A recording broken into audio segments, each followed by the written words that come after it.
Hello there and welcome to Kent Tonight on KMTV. I'm Josie Hannett. Coming up on the programme. Teens train death ruled accidental. A&E waiting times on the rise. And new show makes Kent go potty mad for art. But first this evening, a body found in the River Medway has been formally identified as missing teenager Ben Savage.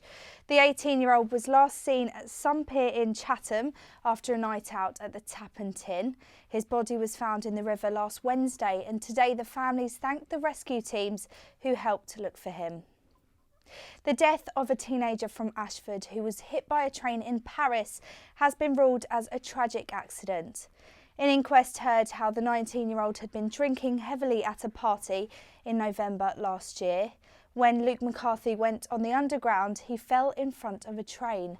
The driver said he saw him jump in front of the train, but the coroner said there wasn't enough evidence to rule his death as suicide. Now, council tax in Kent has risen by nearly 4% for the second year running. Kent County Council leader Paul Carter insisted despite several cuts in finances, services will remain largely intact. It comes as the authority sets a budget for this financial year in an aim to save £108 million. Defence Minister Mark Lancaster has visited Brompton Academy in Gillingham. It was one of the first schools to open a cadet unit as part of the government's cadet expansion programme. Being a member of a cadet force can make a genuine difference to a young person whilst they're at school for reasons that we've already talked about. But talking to the teachers as well to see how they are much more attentive, much better students in the classroom as a result of their time in the cadet force has got to bring benefit. And that's why we're so keen on this programme. And I'm so pleased that we're on track to deliver these 500 extra cadet forces across the UK. Fewer patients are being seen in Kent hospitals within 4 hours. That's according to the latest A&E waiting time figures. Louisa Britton reports. Emergency departments experienced unprecedented demands across the county. At the end of last year, more than 12,000 patients across Kent had to wait for more than 4 hours in A&E. The latest waiting times show that in December, only 76% of A&E patients were seen within 4 hours. That's despite the fact that targets are set at 95%. Thousands of patients who came to the A&E department here at Medway Maritime at the end of last year had to wait far longer than they had hoped for, as the waiting times for this hospital are the worst in the county. Now, the figures for the previous month had already been under target, but the results for December show that the situation got even worse, with more than a quarter of patients having to wait more than 4 hours to be seen. All of Kent's figures fell below the national average, with Medway being shortly followed by the East Kent Hospitals Trust, which had the highest number of admissions in the county.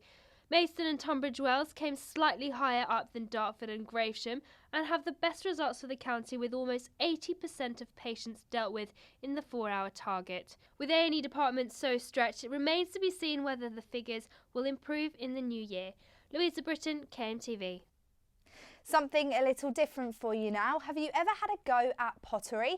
Well, it seems more people in Kent are wanting to learn the tricky pastime, and experts are putting it down to a new TV show. Evangeline Dryden went to the Aylesford School of Ceramics to find out more.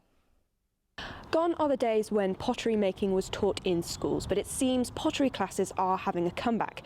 Aylesford School of Ceramics are expecting an influx of students after the BBC's Great Pottery Throwdown enters its second series. The skill of throwing a pot is something that many would consider to be a lost art, but it appears that's not the case anymore. Classes are full to the brim with those who want to try out the muddy craft. But it's not as easy as the experts make it seem.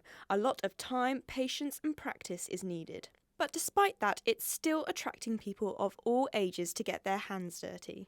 It's just something that I've never done before, and we thought it would be quite fun, and Mum's always wanted to do it, so I think it's quite therapeutic, and it definitely calms me down. Billy Biles and his colleague Alan Paris are experts in their field.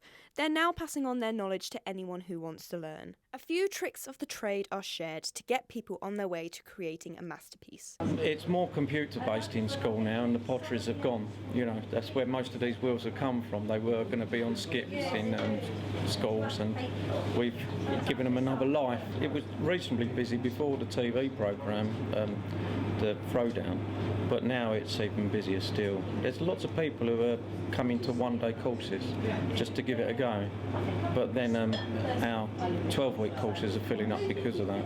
So yeah, it's definitely making a comeback. But sometimes things get forgotten and it takes the TV or a local pot to grab your interest in it again. Those who attend the classes say how therapeutic the craft is, and it's often silent in the room as they concentrate on their creations.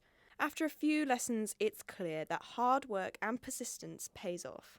I even managed to get my hands on the clay and give it a go myself. This is Evangeline Dryden for KMTV. And in sport, Gillingham take on Port Vale at home on Saturday. Midfielder Scott Wagstaff believes a win against Port Vale is vital to their season. But first, here's boss AD Pennock. This will be a big game on Saturday and obviously Tuesday, so we get that monkey off our back and hopefully get that win, which obviously everyone's striving to do, and we're not too far away. I was very pleased last week, but clean sheets will be very, very important, and that's what we've been working on. But it's got to come from the players now. They've got to throw their bodies on the line like they did, like they have done the last 2 or 3 weeks, and you need a little bit of luck to get clean sheets because there's goals in the side. There is goals in the side. It's obviously, looking at it from a fan's perspective, it doesn't look great at the minute because we are closer to the relegation zone, but I think if we can get on a little run, then we can start to look forward, and you never know what can happen. You look at Barnsley last year, they went on a massive run, and there's no reason why we couldn't do that, but I think we need to obviously take this game first and make sure we do get the 3 points because we need to win at home. Here's the weather.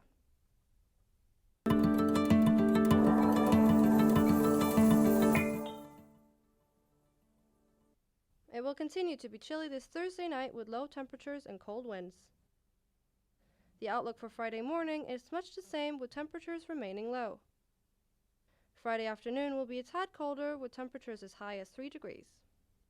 That's it from us this evening. We'll be back again tomorrow with the latest stories from across Kent. In the meantime, keep up to date by logging on to kentonline.co.uk. Good night.